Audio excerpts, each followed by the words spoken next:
Ladies and gentlemen, my name's Paul, and in this Gaming Theatrecon video, we're going to be discussing and analysing tech news which, as usual, has pumped up over the past 24 or so hours.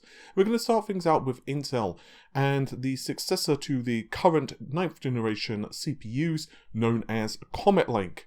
Comet Lake will feature 10 cores and 20 threads. That seems to be the consensus with several rumours that have been circulating around the internet.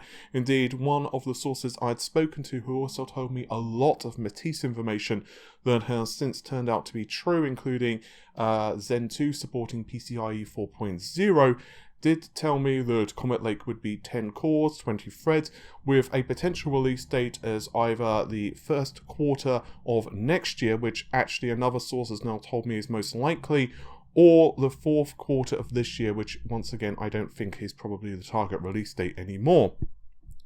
About a week and a half-ish ago, we also covered some other leaks concerning Comet Lake, and that was that the platform would move to the 400 series chipset, and most likely we would not see backwards compatibility or forwards compatibility, so you would not be able to put a Comet Lake CPU in the 300 series boards. And there is actually a really good reason for that, because the physical pinout is different.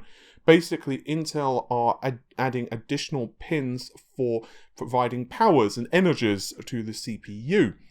It's unclear though whether we will see actual clock speed increases for the 10th generation. One of my sources has told me that it's possible Intel will crank up the clock speeds a few hundred megahertz, and let's face it, if they are facing off against Matisse, and Intel have typically enjoyed the clock frequency advantage, if AMD have, let's say, a 12-core processor part with the worst case scenario, we'll get more into that in just a moment, Intel to only have a 10-core CPU with a similar clock frequency wouldn't be the best look for the company. However, I also have a couple of small updates. So one of those is that the CPU, and I've actually been told this from a couple of different sources now, will actually feature a TDP of 125 watts, which is obviously a little higher than what they are currently running at right now. I've also been told by a couple of sources, the same sources, that most likely the architecture itself will share some similarities with Cooper Lake. Specifically, we will see support for VNNI, and also we may see bfloat 16 support, although those two things are not confirmed by my source. They're unsure whether it's true, but they have heard through the grapevine that it may be a potential possibility. And it's really interesting because Intel, in theory anyway, will be in this very strange position of being behind in the core count department, so you would expect them to somehow make up the gulf. And I don't think they're just going to want to release the 10th generation and it to still just be beaten completely and utterly by AMD's lineup. So maybe that's potentially what's going to happen, but I wouldn't be surprised if there is some type of trick up Intel's sleeve. Hopefully there is, just simply for competition's sake, because otherwise it's going to be really boring to make product recommendations, at least from my personal opinion. It's going to be also kind of not ideal for consumers as well, because obviously when there's a lot of competition, it may force AMD to keep their prices as low as possible. There's a little bit of speculation. I wonder if Intel may consider launching a variant of the CPUs which would actually have additional processor cores. I'm not certain whether they could do so in terms of whether it would even be possible on the socket / power situation, but it would be really interesting. I mean, technically speaking, they would have all the package space in the world if they got rid of the iGPU, but obviously there are other thoughts they need to take into consideration. And now let's move over to Rome, specifically the 64-core variants of AMD's upcoming server processors, which are of course based on Zen 2. Yesterday I covered a few leaks concerning them, and they basically represented a 32 and 64 core set of benchmarks which had appeared in the Sysoft Sandra database. The 32 core result had not been deleted. In fact, I believe it's still there, but the 64 core result had been removed, but at the time it was actually ranking number 3, I believe, in processor arithmetic, despite the somewhat less than ideal clock frequencies. And in yesterday's video I did say that a couple of people had told me that the clock frequencies of Rome were not actually this speed. They knew that AMD, were running processors actually faster than that, but that was not the samples we were seeing here. So in other words, there was a lower a set of SKUs which had lower clock frequencies, possibly for lower power consumption environments, and also CPUs which had higher clock frequencies. And I actually reached out to a couple of other sources, and they've told me the following.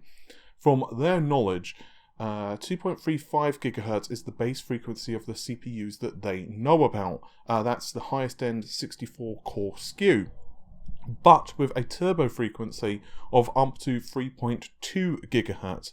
The TDP for this particular processor is 240 watts, which may seem extremely high, but you have to remember that this is for a specific high performance computing kind of environments. So, you have to make these trade-offs depending on the usage scenario. They have said, though, both of the sources that I've spoken to have told me that, according to their information anyway, the clock frequencies have been a little bit up and down, but the most common thing that they've heard is 2.35 gigahertz and 3.2 gigahertz for, once again, the base and turbo frequencies respectively. If those frequencies are true, it's going to put immense pressure on Intel in the data center field. I mean, currently they've got around 5-ish, 6-ish% of the market, that is the server market, which AMD have managed to capture from Intel. However, if this is true, even, worst case scenario, let's even take a couple of hundred megahertz off of this. So let's just call it 3 gigahertz for the boost frequency and 2100 megahertz for the base frequency. It's going to make Intel very uncomfortable, I imagine, in the data center. So once again, I do hope that we see some really great competition. It's going to be really interesting to see what Intel do to counter this, whether we're going to see any price reductions, new products. Then again, Intel do have some things which AMD don't, like the persistent memory technology, which is starting to filter out and so on. So it's possible that some companies may just choose to go with both companies depending upon the usage scenario that they're looking at. So now let's move over to AMD's Matisse platform. As you are probably eagerly awaiting announcements at Computex, I have a couple of small updates concerning this.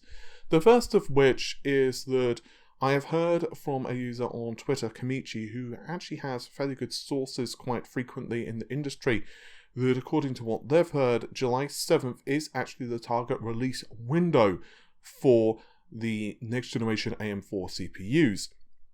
Now, as full disclosure, I was the one who originally said that I believe that July the 7th was going to be the release date for the Ryzen 3000 series CPUs.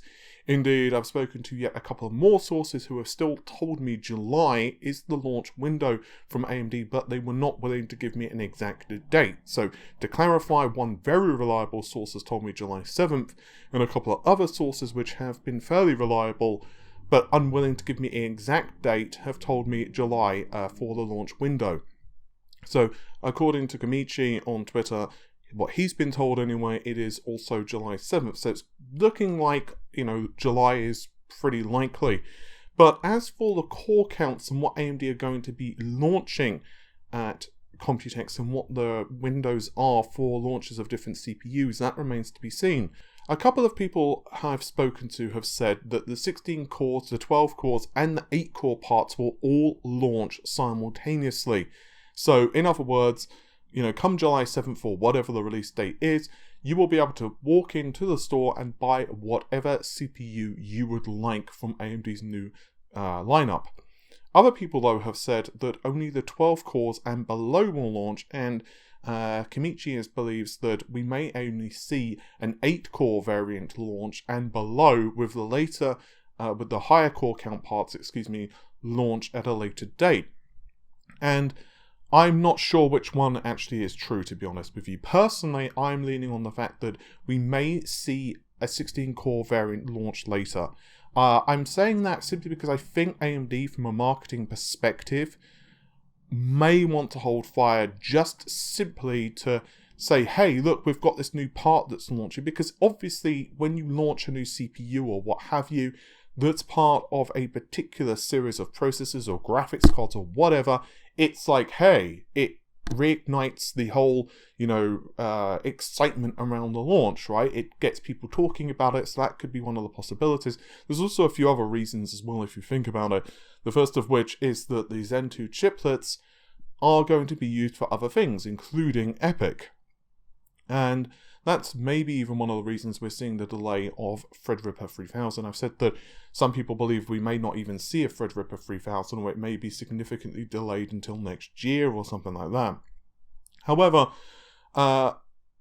would we only see an 8-core part for Matisse? That's also a really good question. I would say probably not. Honestly, I believe we will see a 12-core CPU, because I think otherwise we would see a lot of disappointment online. And I think that's primarily the reason that AMD won't do it. I think, in theory, they'd like to do it. I just don't think they would bring themselves to do it, because people would be...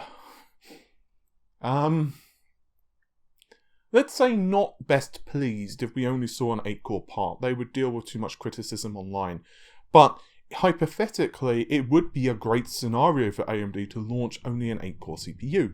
Think about it. Let's just, for the sake of this video, go with worst case scenario and say that Zen 2 EPYC equals the same thing as Intel's current lineup. So you have, let's say, whatever the 8-core processor is going to be called, let's just call it, for the sake of this video, the 3600X, against a 9900K, and they are identical in terms of EPYC, give or take an application. And let's also, for the sake of this video, say that plus or minus 100 MHz, they are also very similar in terms of clock frequency. But there's a key difference. Guess what it is? That's right, AMD's parts are considerably cheaper. Well, AMD can basically just say, well, we're going to undercut Intel by a couple of $100, $150, and we're still going to win, because obviously we've got the value proposition compared to Intel. And then later on, when Intel start to launch new processors, or they start doing price reductions of their own, or whatever happens in the market, maybe AMD's sales start to slow down naturally, as obviously people on an initial wave buy, and other people who have just got whatever platform they've got are relatively happy. Like, if you've got a 2700X, it's not like that CPU suddenly becomes worse.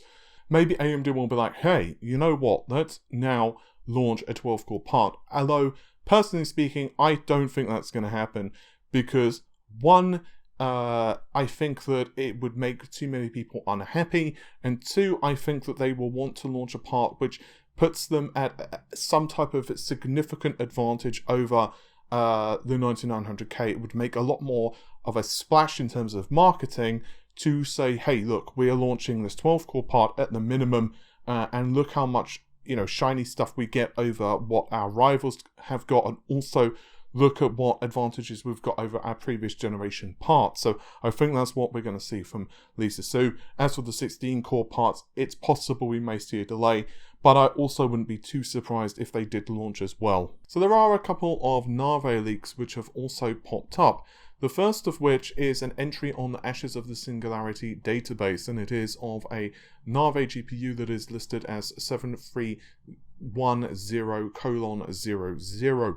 Unfortunately, Tom Abisak, who found the original posting, is not sharing a link to it, and I've done multiple searches, as have several others online. Currently, we can't find this result, so we can only wait, and hopefully more information surfaces, but it is almost certainly a Navi entry, and we'll get more into 7310:00 in just a moment with some other benches.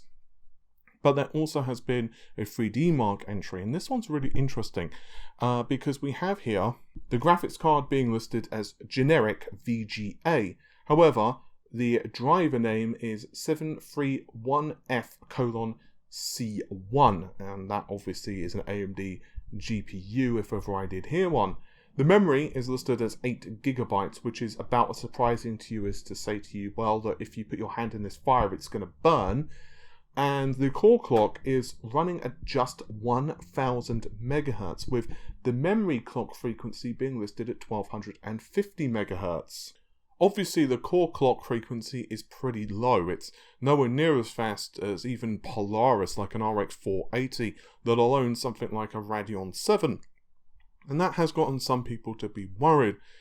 But the thing is with these leaks, you don't necessarily know what was being tested. It's possible, for example, they were simply testing a driver revision and they noticed something kept crashing and they were like, well, why is it crashing? Is it something to do with the actual silicon or is it the driver? We're just going to simply lower the clock frequencies of this particular part to test things out. Maybe they were testing how the clock frequencies scale with different parts. As for the memory, I'm almost positive that this is a GDDR6 variant. AMD themselves have basically confirmed that we will see support with Navi for both HBM2 as well as GDDR6. I believe it was David Wang over at AMD that actually confirmed that. And I don't think we're going to see GDDR5 with Navi. It's possible maybe on some of the lower power variants, but, you know, I think it would make much more sense for it to be GDDR6. Given the amount of VRAM plus previous leaks, we are almost certain that this card will have a 256-bit memory interface. And another reason of course, that GDDR6 makes very much sense is because if you look at the leaked PCB that was online, and just looking at the pinout for that, it looks like the number of pins that would be for a GDDR6 memory module. So assuming all of this is true, then a total memory bandwidth of 320 gigabytes per second looks fairly likely. And I'm not particularly worried about the core frequency because once again, these things can always change later on.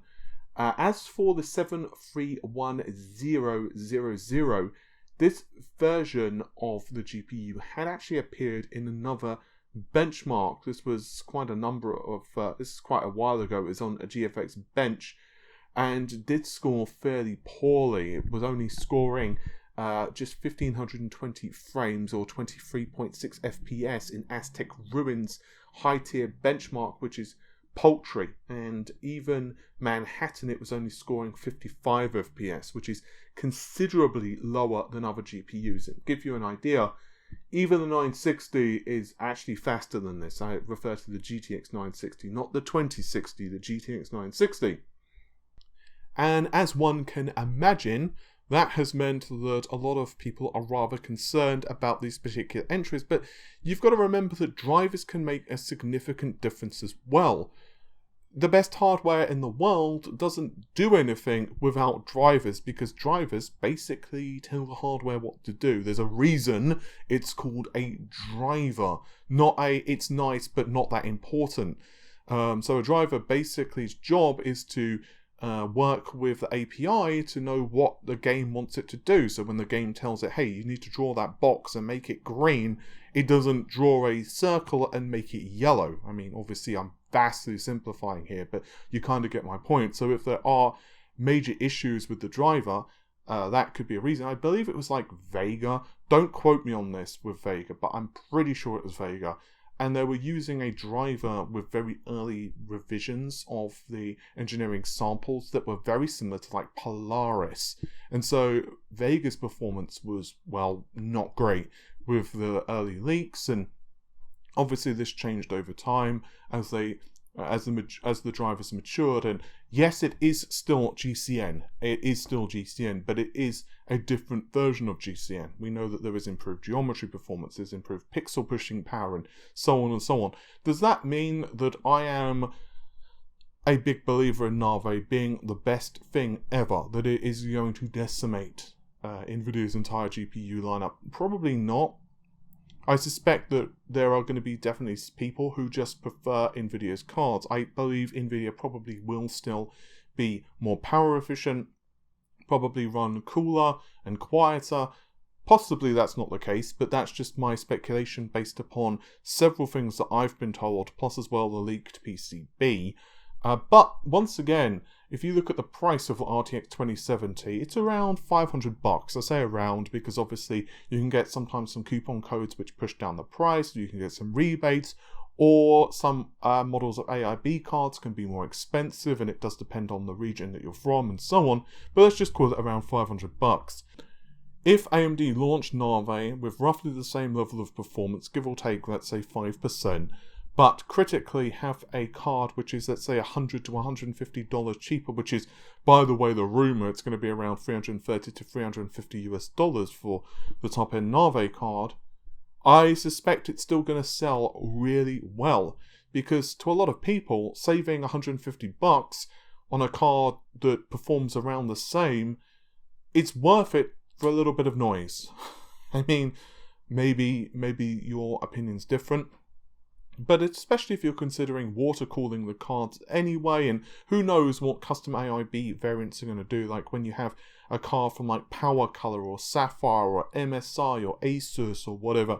It's going to be really interesting basically to see if Navi is really power hungry and puts out lots of heat, what manufacturers do to kind of try to curb that. And yeah, I'm looking forward to seeing what Navi is capable of anyway. With all of that said, hopefully you've enjoyed the video. If you did, then you know what to do. You can like and share the video and also comment down below what parts you are considering from AMD, whether you're interested in just buying an 8-core CPU from the company and let's say replacing that 1700X you've got, or whether you're just gonna hold fire and buy maybe a 16-core CPU, or maybe even just wait for Intel's Comet Lake and then just make a decision from there. You can also subscribe, which would also be appreciated. As a slight aside, I'd like to thank everyone for getting us up to 62,000 subscribers, which is, I know it's not as many as, say, Learner's Tech Tips, but it's still crazy to me that we've got 62,000 subscribers, so I'd like to thank everyone for that.